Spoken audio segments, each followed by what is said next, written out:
E aí, galerinha do sétimo ano A, pois é, hoje meu cenário não é minha casa, eu tô aqui na escola pra gente conversar um pouco sobre gramática, hoje essa primeira aula nossa do YouTube.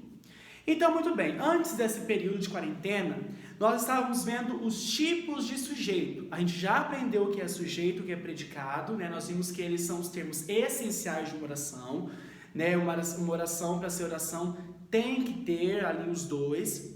E nós estávamos vendo agora os tipos de sujeito. Então, nós vimos o sujeito claro, que é quando ele aparece, o claro simples, que é só com um núcleo, o claro composto, que são dois núcleos, ou seja, duas palavras importantes. Nós vimos quando o sujeito é indeterminado, quando eu não consigo identificar o sujeito, mas ele está ali. Nós vimos quando o sujeito está oculto, que é quando o sujeito está ali, mas eu sei quem é, mas ele não está escrito. E hoje nós vamos trabalhar aí um tipo de sujeito que é o sujeito inexistente. Como o próprio nome já sugere pra gente, o sujeito inexistente é quando a oração não tem sujeito. Então, professor, você disse que o sujeito era um termo essencial da oração, realmente, mas aqui nós teremos algumas exceções que são quando os verbos eles não concordam com uma palavra. Então, a gente sabe que o sujeito ele é o quê? A concordância que o verbo faz com o sujeito, com esse nome. Nesse caso aqui, esses verbos, eles não concordam com o nome, tá bom? Por isso que não tem sujeito.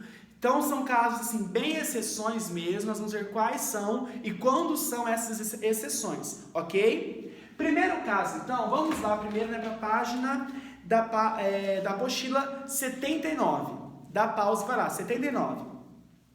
Deu pausa. Então tá lá escrito embaixo, né? Oração sem sujeito. Então, apesar do sujeito ser um dos elementos básicos da oração, há orações sem sujeitos. Por exemplo, ventou muito ontem à noite. Então, o primeiro caso que não tem sujeito é quando é um fenômeno da natureza. Então, trovejar, chover, né? Relampear, né? Tudo isso aí nós temos que são verbos da natureza, né? Então, amanhecer, anoitecer, tudo isso aí, beleza? Então, olha só. Virem a página ali na página 80.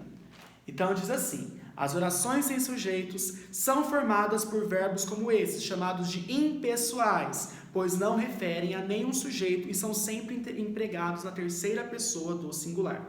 Porém, é preciso atenção. Por quê, gente? Se eu digo assim, ó, ontem choveu muito na escola, eu não tenho sujeito. Na escola eu vou chamar de adjunto adverbial, ontem também, então choveu. Choveu é um verbo. Onde? Lembrem que onde, o que lembra lugar não é sujeito, o que lembra lugar vai ser outra coisa que é adjunto, que nós vamos aprender ainda, mas que é advérbio, ou seja, a gente sabe que sujeito é nome, é substantivo, então lugar não é sujeito.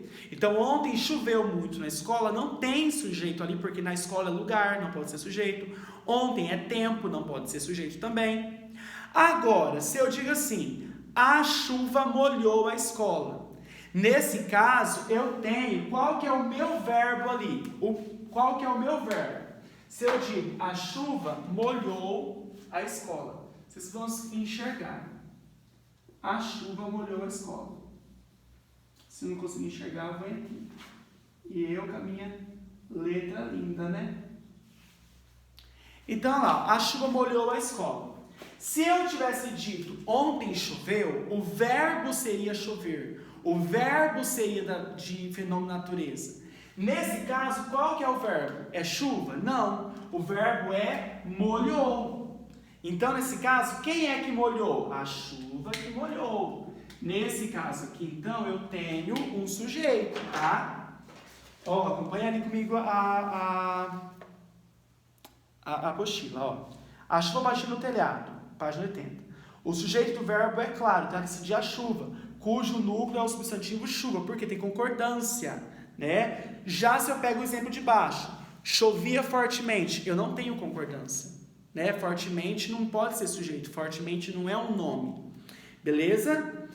Qual que é os outros dois exemplos de quando não teremos sujeito? O verbo fazer, indicando um tempo que passou. Por exemplo, faz uma semana, faz 20 dias, faz 50 anos. Pessoal, professor, mas não é assim, faz em 20 dias? Não. O verbo fazer, ele não vai para o plural quando ele indica tempo decorrido.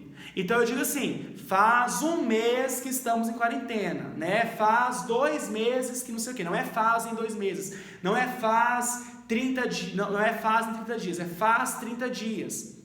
Então, por isso que você não tem sujeito. Por quê? Porque o verbo fazer indicando tempo, ele não vai para o plural. Tá, professor, mas e se for singular? Se for assim, faz um dia que não vejo minha avó, continua sem sujeito. Verbo fazer indicando tempo não tem sujeito, tá? Último caso que não tem sujeito é quando o verbo haver, né, que é esse aqui, ó, página 80, estiver com o sentido de acontecer ou existir. Exemplo, havia 1000 pessoas no comício, houve 3 reuniões, ele viajou há 3 vezes. Perceba, gente, esse verbo haver ali está no sentido de existir ou de acontecer. Você pode trocar pela palavra aconteceu ou existiu. Se eu digo assim, há muitos alunos em suas casas.